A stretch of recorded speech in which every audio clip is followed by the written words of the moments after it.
Oke, kita langsung masuk ke materi ya. Jadi tuh di kelasnya Ko Ari kan kayaknya materi tentang depresiasi, depresi tuh belum ya. Jadinya ini aku bahas lagi ya, bahas sedikit sebelum kita masuk ke soalnya. Jadi kita tuh mau bahas, minggu ini kita mau bahas aset tidak berwujud atau intangible asset. Nah, kalau kita ngomongin aset tidak berwujud, kita palingan ngomongin tentang penurunan nilai aset tersebut. Aku ulangin lagi. Kalau untuk aset intangible, kalau untuk aset tidak berwujud, maka kita pakainya penurunan pakai amortisasi. Kalau untuk aset tetap atau fixed asset pakainya depresiasi. Kalau aset untuk kayak pertambangan, mineral pakainya depresi. Karena kita bahas aset tidak berwujud, maka penurunan nilai asetnya itu kita pakai amortisasi. Terus nanti saat kita membahas aset tidak berwujud, kalau nanti suaraku tiba-tiba hilang atau screennya tiba-tiba nggak kelihatan, tolong dikasih tahu ya. Terus kalau aset tidak berwujud itu kita pasti ketemu dengan kata-kata impairment atau ya impair gitu ya. Bahasa Indonesianya itu apa ya? Aku kurang tahu deh bahasa Indonesianya apa, tapi biasanya kalau dosen juga pakainya langsung impairment gitu. Impairment itu apa? Impairment itu adalah aktivitas yang dilakukan oleh perusahaan atau sebuah company atau sebuah organisasi ketika aset tidak berwujud perusahaan itu nilai aset tidak berwujud itu tidak dapat dipulihkan. Jadi dalam arti kata lain tuh tidak bisa dipulihkan walaupun udah dijual, walaupun udah dalam pemakaiannya, nilai asetnya itu carrying amount-nya atau jumlah tercatatnya itu lebih besar. Contohnya kayak gini, agak bingung ya, coba kita ke contoh. Nah, ya emang jaringannya jelek, nggak apa-apa, tempatku juga kayaknya nggak apa-apa. Pokoknya langsung masuk aja kalau udah dapet jaringan ya. Jadi gini, setelah itu kita bahas masalah impairment loss atau loss impairment. Itu apa? Jadi gini, kapan kita harus tahu nih, kapan aset tidak berwujud itu harus dilakukan impairment gitu ya. Jadi ada carrying amount atau jumlah yang tercatat itu nanti kita bandingkan dengan recoverable amount atau jumlah yang dapat dipulihkan. Nah, jumlah yang dapat dipulihkan itu dapat dari mana? Bisa dapat dari fair value atau nilai pasar dan juga ataupun nilai yang dipakai atau value in use. Nah, antara fair value sama value in use ini yang besar yang mana? Kalau yang besar fair value berarti fair value yang akan dipakai menjadi recoverable amount. Kalau value in use-nya lebih besar berarti yang dipakai recoverable amount itu adalah value in use-nya. Ketika itu sudah ketemu recoverable amount-nya dibandingkan dengan carrying amount atau jumlah yang tercatat. Ketika carrying amount itu lebih besar daripada recoverable amount, maka harus dilakukan impairment. Tapi kalau carrying amount lebih kecil daripada recoverable amount, berarti nggak perlu ada impairment gitu ya. Impairment itu dilakukan ketika carrying amount lebih besar daripada recoverable amount. Contohnya kayak gini. Jadi ada carrying amount 200.000 euro. Terus recoverable amount-nya, fair value-nya atau nilai pasarnya 180. Value in use-nya 205. Ingat, cari yang lebih besar. Oh, lebih besar itu value in use. Berarti value in use naik nih ke sini. Jadi dapat recoverable amount-nya atau nilai yang dipulihkannya. Ketika carrying amount dan recoverable amount ini di-compare atau dibandingkan dan lebih gede recoverable amount, lihat ya, ini 205, ini cuma 200. Berarti nggak perlu ada impairment. Carrying amount itu tuh nilai udah termasuk dari biaya-biaya aset, akumulasi depresiasi pada aset tersebut, gitu ya. Jadi misalnya kamu ada aset lisensi. Nah, untuk mempertahankan aset lisensi ini, kamu itu ada akumulasi, ada biaya-biaya aset sebesar 200.000. Tapi nilai yang dipulihkan itu 205. Oh, berarti aset ini masih bernilai karena masih bisa dipulihkan 5.000. Intinya kayak kita masih untung 5.000. Makanya nggak perlu ada impairment. Kecuali kalau kayak gini. Kalau misalnya recoverable amount-nya fair value 180, value in use-nya 175. Berarti fair value yang dipakai kan naikin. Terus ketika dibandingin gedean carrying amount-nya nih, gedean nilai tercatatnya, jumlah yang tercatatnya sebanyak berapa? 20.000 euro. Dari mana? 200 dikurangi 180. Ketika ada selisih 20.000 ini, karena carrying amount-nya atau jumlah tercatatnya lebih besar, maka 20.000 itu masuk ke impairment loss. Gitu ya. Sejauh ini mudeng atau mubeng? Ada yang mau ditanyain dulu? Nggak ada ya? Oke, kita langsung masuk aja. Kita langsung masuk aja ke soal ya. Soal. Tunggu. Sini ada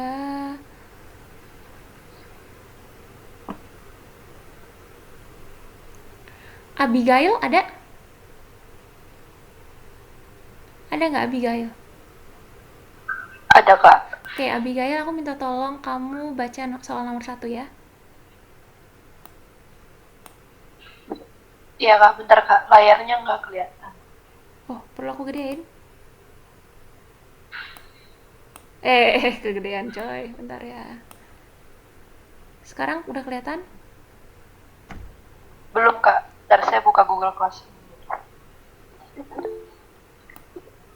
Kenapa tuh? Bentar. Oh, sudah, Kak. Layarnya keganti. Keganti apa? Amita. Wait. Itu ada Google Meet. Nggak keganti, Kak, maksudnya. Oh. Sekarang udah. Oke. Iya, emang sinyalnya soalnya. Mohon maaf ya, nggak tahu nih. Yuk. Soal nomor 1. PT Selalu Bersama memiliki lisensi senilai 40 juta. Lisensi tersebut memiliki jangka waktu selama 6 tahun. Diestimasi bahwa nilai terpulihkan recoverable amount dari lisensi tersebut adalah 36 juta. Tentukan nilai dari lisensi serta jurnal pencatatannya. Oke. Pokoknya itu soalnya kira-kira kayak gitu ya. Terus, Adelia ada?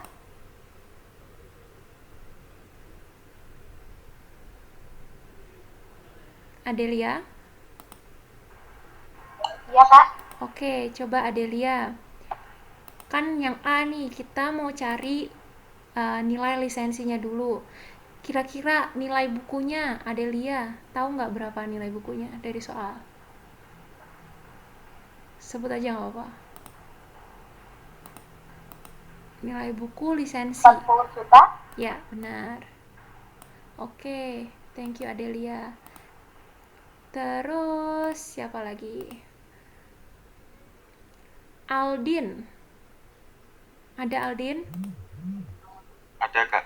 Nah, kira-kira Aldin, recoverable amount-nya berapa dari soal? 36 juta, Kak. Oke, benar. Thank you Aldin. Ini siapa ya? Bentar. Oke. Amita, kira-kira kalau udah kayak gini, impairment loss-nya berapa berarti? 4 juta, Kak. 4 juta, iya benar. Oke. Kalian ini join Google Meet ada masalah nggak? Atau bisa semua?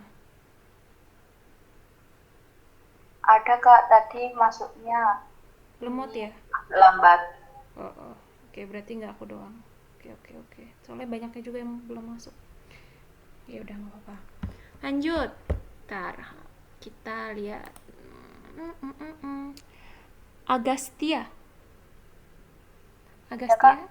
Oke, kira-kira Agastya, eh, kalau kalau jurnalnya gimana Agastya? Sebentar kak, aku Ah, buka punyaku dulu. boleh boleh.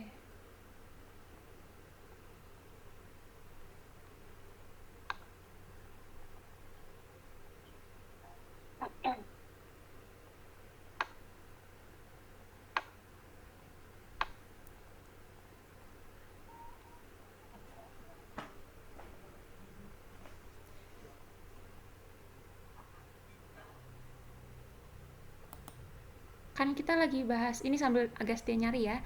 Kan kita lagi bahas lisensi nih, ya kan? Berarti mau nggak mau lisensi harus masuk nih ke jurnal. Terus selain lisensi kira-kira apa yang masuk? Tadi kita nyari apa?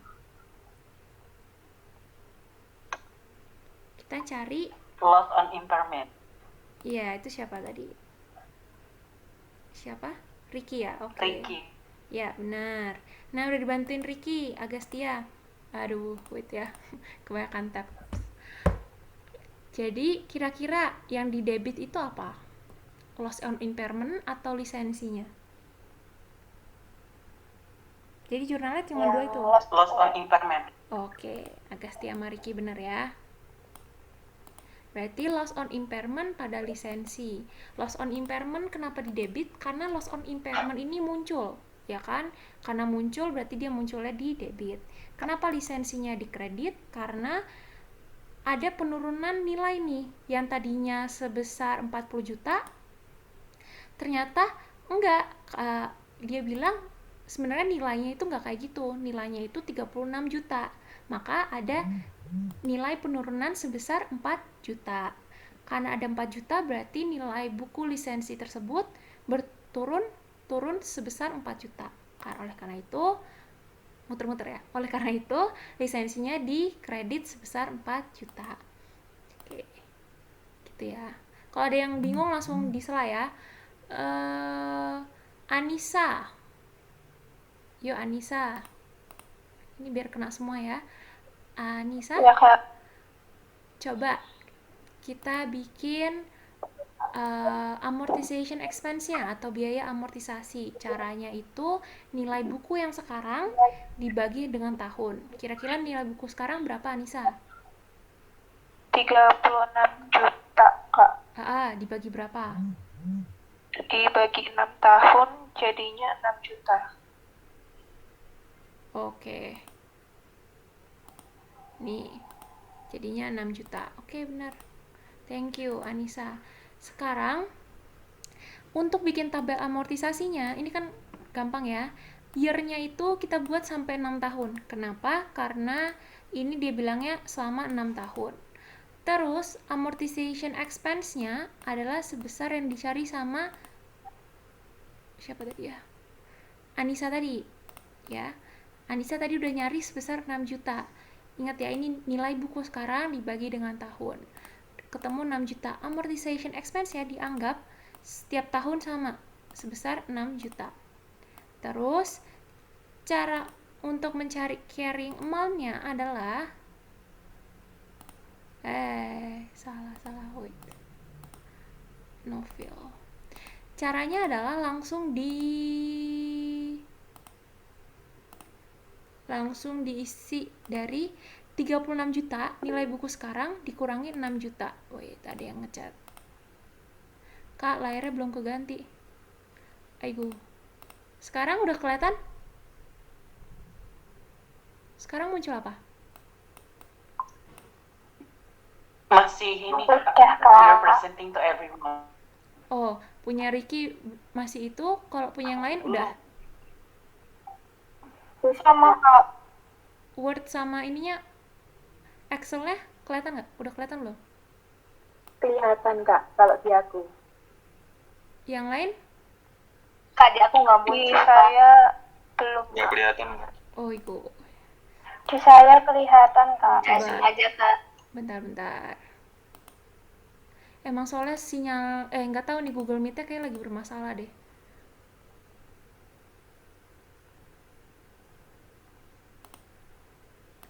Sekarang, udah kelihatan belum?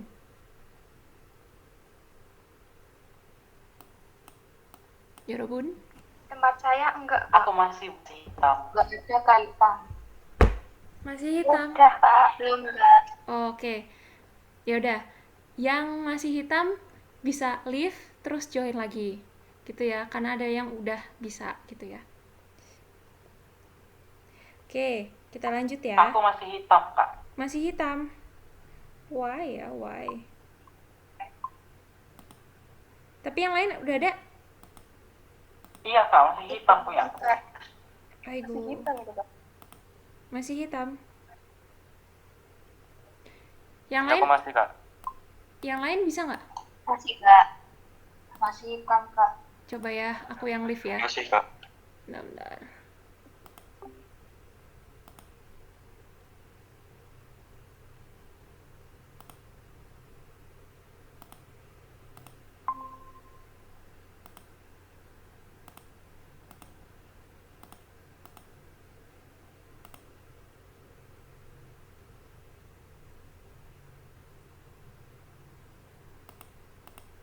Sekarang apa udah kelihatan?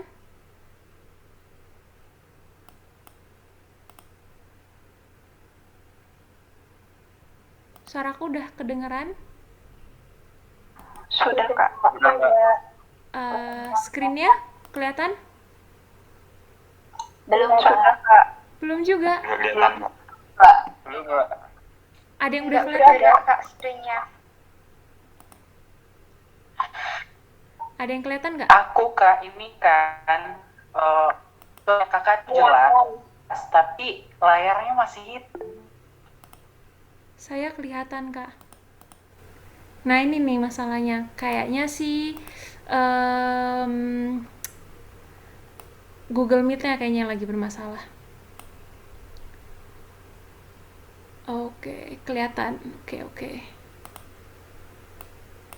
Oke, coba yang belum kelihatan kayak tadi ya.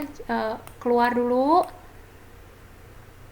Terus captcha-nya dihilangin atau historinya dihilangin atau gimana, atau pakai server lain. Server lain tuh maksudnya kayak kalau kalian pakai Google Chrome berarti sekarang pakai Mozilla Fox, dibuka lagi. Soalnya makanya Google Meet emang lagi bermasalah gitu ya. Oke, biar cepet aku langsung kasih tahu aja ya ini jawabannya ya. Jadi untuk carrying amount-nya itu adalah langsung nilai buku sekarang langsung dikurangin amortization expense-nya. Berarti carrying amount untuk tahun pertama adalah 30 juta. Terus untuk yang kedua berarti 30 juta dikurangi 6 juta. Jadi 24 juta. Ada yang masih nggak kelihatan? Sudah kelihatan, Kak. Udah? Sudah deh. Oke. Sudah, Kak. Alright. Terus 24 jutanya dikurangin 6 juta. Jadi 18. 18 dikurangin 6. Kayak gitu terus. 12 dikurangin 6 jadi ya 6. Terus nanti ini dapat 0. Dari mana? 6 juta dikurangi 6 juta. Ini adalah tabel amortisasinya untuk mencari nilai untuk lisensi. Terus, kata C, berkaitan dengan soal A, apabila setelah itu recoverable amount lisensi tersebut adalah 38 juta, kita harus bikin jurnalnya nih. Nah, tadi kan anggapannya nilai bukunya itu 36 juta gitu kan ya, karena tadi ada impairment loss besar 4 juta. Dari 40 kurangin 36 jadi 40 dikurangi 4 jadi 36. Ini nilai buku kita sekarang. Terus dia bilang nih, andai kata tiba-tiba recoverable amount-nya bukannya kayak yang tadi, ada baru lagi nih, recoverable amount-nya 38 juta. Berarti kan kita harus nge-compare nih, 36 juta dengan 38 juta recoverable amount yang baru. Karena lebih besar recoverable amount, maka nggak perlu ada amortisasi. Kita cuma langsung nge-jurnal. Nggak ada impairment, ya. Karena recoverable amount-nya lebih besar, maka nggak perlu dilakukan impairment. Kita langsung nge-jurnal aja. Jurnalnya apa? Kayak gini jurnalnya. Lisensi pada recovery of impairment loss. Lisensinya tambah 2 juta. Kenapa nambah? Kesannya kan kita ini kan, ini selisihnya ya, selisihnya kan ada 2 juta. Jadi lisensi di buku kita bilangnya 36 nih. Ternyata recoverable amount-nya di nomor C ini 38. Oh, berarti kita harus memulihkan sebesar 2 juta, ya kan? Kita harus naikin nilai lisensi kita sebesar 2 juta. Makanya dia di debit. Kenapa recovery of impairment loss-nya di kredit? Karena ini dia pemulihan impairment loss. Anggapannya ini, kontranya dari ini. Jurnalnya adalah kontra dari yang A. Kalau A itu ada loss on impairment, kalau ini malah recovery. Kalau ini ada impairment, ini nggak ada. Karena nggak ada impairment, jadi bentuknya kayak gini. Sejauh ini ada yang mau ditanyain dulu? Nggak ada ya? Oke, kita langsung nomor 2. Lyodra membeli hak cipta atas karya milik Yofi Widianto senilai 20 juta dolar pada 1 Januari 2021 dengan masa manfaat 10 tahun. Hitunglah jurnal pembelian hak cipta. Hak cipta itu kayak buat lagu, buat buku, buat film, buat video. Kalau ada hak ciptanya berarti itu nunjukin kalian lah yang buat. Maka kalau misal ada yang mau pakai buku kalian, ada yang mau nerbitin buku kalian lagi, ada yang mau pakai lagu kalian, harus bayar sekian persen ke kalian, karena kalian yang buat. Itu hak cipta. Hak cipta itu masuk ke aset tidak berwujud. Terus, kita nih harus bikin jurnal pembelian hak cipta. Nah, kita lihat dulu amortisasi per tahunnya berapa? 20 juta, kita harus nyari amortisasi per tahun. Amortisasi per tahun dicari dengan 20 juta dibagi dengan 10. Nilai dibagi dengan tahun. Gitu ya.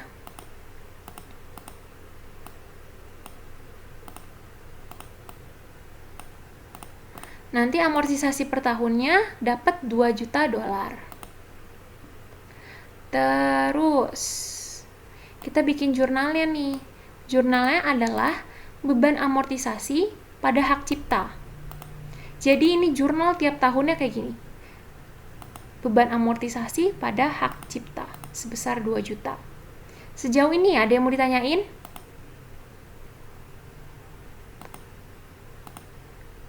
Bisa lanjut ya?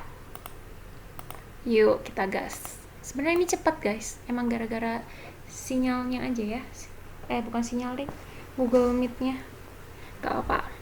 Pada 1 Oktober 2020, Tesla Inc. Corporation memutuskan untuk mengakuisisi. Mengakuisisi berarti dia maksudnya membeli perusahaan ATW atau ATW Automation senilai 895 US dollar. Terus di sini ada angka-angkanya yang penting. Terus kita disuruh cari jenis aset tidak berwujud apa yang diperoleh dan berapa nilainya. Ini ada yang tahu nggak aset kira-kira aset tidak berwujud apa? Ada yang tahu? Ada yang mau? Suaraku kedengeran kan ya?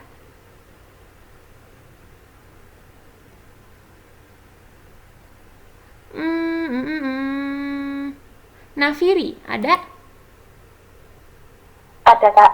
Kira-kira Nafiri, ini masuk nomor 3 itu masuk aset tidak berwujud apa? Tahu nggak?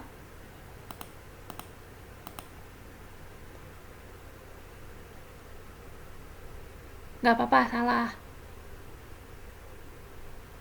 Kalau mengakuisisi, itu udah aku kasih tahu. Aset tidak berwujud mengakuisisi perusahaan. Berarti masuk? Goodwill. Ya, benar. Masuknya goodwill ya.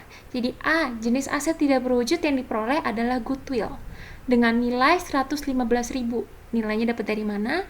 Dari nilai akuisisi dikurangi fair value aset bersih. Itu ya, udah dikasih tahu ya di sini. Terus Satiti. Ada? Ya, Kak. Kira-kira kalau goodwill itu perlu amortisasi apa enggak? Apa, Kak? Goodwill itu perlu amortisasi atau tidak? Perlu. Perlu. Mengapa? Tahu nggak alasannya?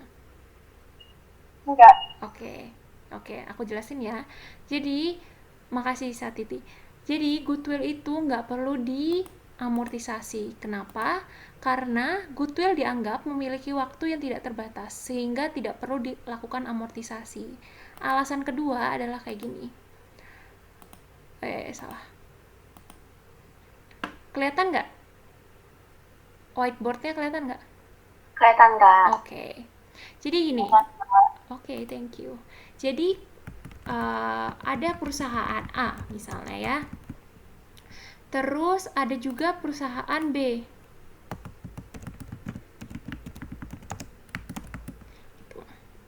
Terus perusahaan A ini beli perusahaan B. Gitu ya. Sebesar, andai kata sebesar beli sebesar $200.000. Harusnya bisa gini sih, $200.000 gitu ya.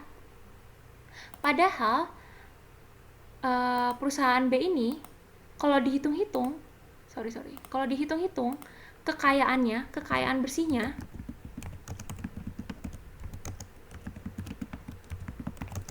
B itu cuma $180.000. Nah, berarti kan ada dia, andai kata perusahaan A itu pas deal-dealannya itu kurang pintar atau gimana, atau mungkin pas ya pokoknya secara langsung pas apesnya dia bayar lebih daripada kekayaan seharusnya ya. Berarti kan ada selisih 20.000. Aigo, kenapa aku tulis gini ya? Ya udah gini. Ada selisih $20.000 kan ya? Secara nggak langsung perusahaan A tuh sebenarnya rada-rada rugi $20.000. Ini adalah goodwill. Ini goodwill. Jadi jadi goodwill adalah selisih nilai pembelian atau akuisisi perusahaan lain. Jadi selisih nilai si perusahaan A beli perusahaan B adalah 20.000. Itu masuknya ke goodwill. Gitu ya. Terus kenapa goodwill itu enggak perlu diamortisasi? Karena tadi reason yang pertama karena apa ya? Tadi aku lupa. Dianggap memiliki waktu yang tidak terbatas sehingga tidak perlu dilakukan amortisasi, dan alasan kedua adalah kemampuan perusahaan B untuk menghasilkan laba di masa depan itu kan nggak diketahuin. Kalau misalnya tiba-tiba ada corona kayak gini, kalau tiba-tiba pabriknya kena longsor atau pabriknya kena banjir, atau ada hal-hal yang tidak terduga lain, atau misalnya tiba-tiba trennya berubah gitu ya.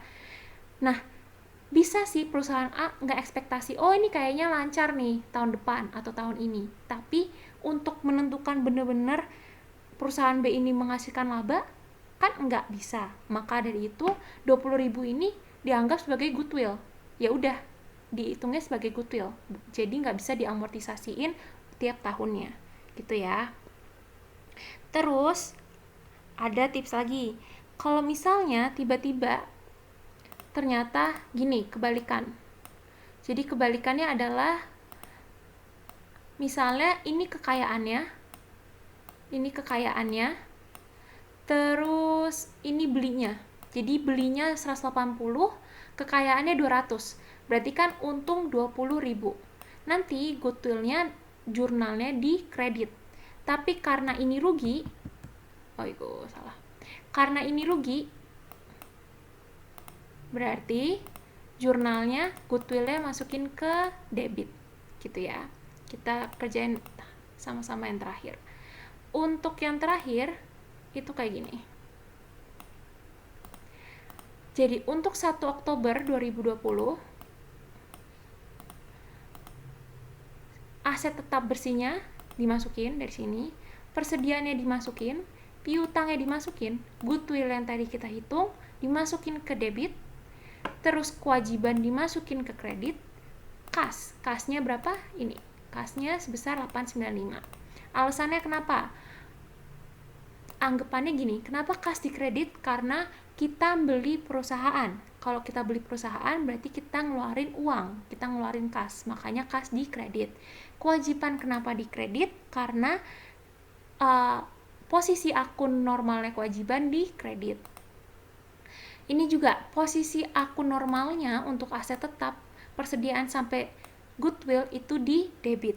Ketika tadi ada goodwill negatif, di mana kita beli harganya lebih rendah daripada nilai kekayaan perusahaan B, misalnya tadi ya, berarti goodwill-nya itu di kredit. Tapi karena ini harga kita belinya lebih tinggi, maka goodwill-nya di debit. Gitu.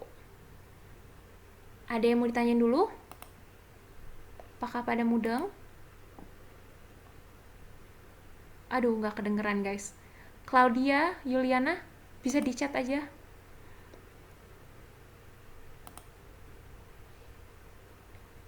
Suaraku kedengeran nggak, guys? Oke, kedengeran ya. Ini soal Dengar, Kak. Oke, Ricky kedengeran juga. Oke, thank you. Oke, ini kelasnya sebenarnya udah selesai. Terus ini aku dapet amanah dari dosen. Jadi gini, ada seminar wajib yang harus diikuti oleh seluruh mahasiswa akuntansi FEB. Ya. Ini ada seminar alumni talk series langkah auditor untuk tetap memonitor. Jadi walaupun kalian angkatan 2020, walaupun kalian angkatan 2000, ya? Ya, Riki. Tanggal berapa? Tanggal 24 April. Nih ya, tanggal 24 April jam 9 sampai jam 12. Terus karena ini wajib, aku dikasih kalian harus daftar. Aku ulang ya ampun. Kenapa ini Google Meet? Sebentar. Suaraku udah kedengeran ya? Sudah, Kak. Oke, itu ada, nah sekarang udah kesen. Jadi itu ada link untuk seminar yang harus wajib kalian ikutin. Terus sebentar. Terus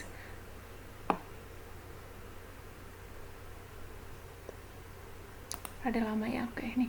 Terus jadi bagi kalian kan angkatan 2020 kan, angka lebih baiknya kalau kalian itu udah mulai coba-coba ikut panitiaan biar makin banyak pengalaman. Nah, aku mau promosiin ada kepanitiaan KSA nih. Jadi ada SAWO, SADC, NATIX, sama NASA. Nah, aku mau promosiin acara NASA. Jadi kalian bisa ngikutin, ini ada persyaratannya, kalian bisa daftar hari ini deh kayaknya maksimal. Pokoknya kalian daftar. Kalau NASA itu tuh seminar nasional. Nanti kalian ikut kepanitiaan untuk bikin seminar nasional gitu ya. Nggak wajib sih, cuma promosiin aja. Udah gitu doang. Resend Kak linknya. Nih ya, ini untuk seminar wajib. Terus kalau misal kalian mau join kepanitiaan yang KSA, itu bisa lihat di Instagramnya KSA, terus bisa dicek linknya di sini nih. Ada linknya kan? Itu bisa diklik, terus nanti kalian bisa daftar. Gitu ya. Udah gitu doang. Ada yang mau ditanyain lagi? Seminar yang itu wajib ya. Kalau kepanitiaan enggak. Nggak ada yang mau ditanyain ya. Jadi gini. Apa Yuliana? Kalau nanya itu yang seminar yang jam 9 ya kalau nggak salah. Bener kan Kak yang jam 9? Yang jam 9 hari Sabtu 24 April. Oh ya udah, makasih. Oke, sama-sama. Kalau nggak ada emang, jadi gini, emang rencananya karena adakah yang dari NTT atau daerah yang lagi cuacanya lagi buruk, lagi kena banjir? Ya pokoknya kan ini cuacanya emang lagi buruk kan ya, jadi nanti, dan ini pas banget Google Meet-nya emang lagi bermasalah, jadi nanti aku kirimin link video rekaman materi untuk minggu ini gitu ya, biar kalian tetap bisa ngulang dan belajar. Terus aku mau nanya one last thing, kalian lebih suka ketemu di Google Meet atau nonton video di YouTube atau dua-duanya? Ada yang mau berpendapat kah?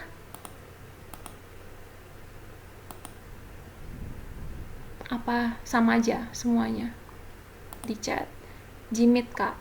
Ini aja Kak. Oke, bener. Ya, YouTube, Kak. Nah, ini.